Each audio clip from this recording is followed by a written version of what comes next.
Imagine coming home after a long day, expecting nothing more than a quiet evening, only to have your sanctuary twisted into a relentless nightmare.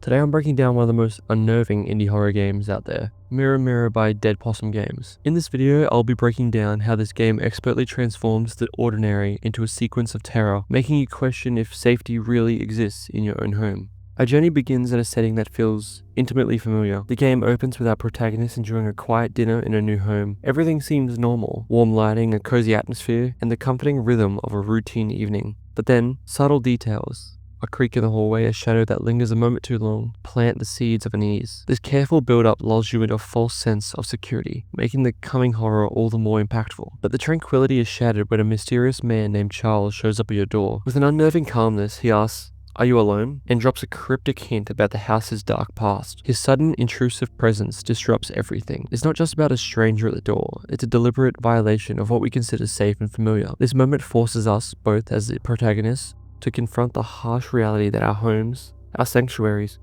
might not be as secure as we think. Despite the unsettling encounter, our protagonist clings to her routine. She turns on the TV, hoping to drown out the creepy dread with the flickering light of a movie. But then the tension escalates dramatically. Our phone rings with eerie, distorted giggling, and a voice whispers, I want to see you.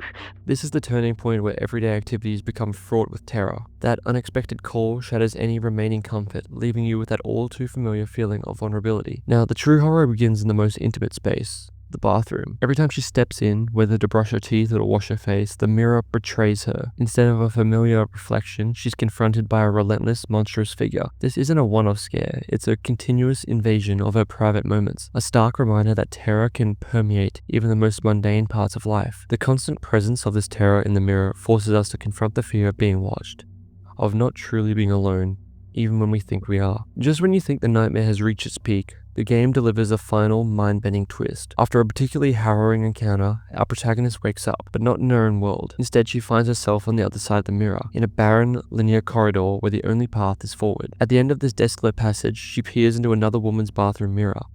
There's no escape, no dialogue, just a chilling, static moment that tells you she's now trapped in the mirror world. This final twist is a powerful reminder. Sometimes the horrors we experience aren't temporary. They can trap us in an endless cycle of dread.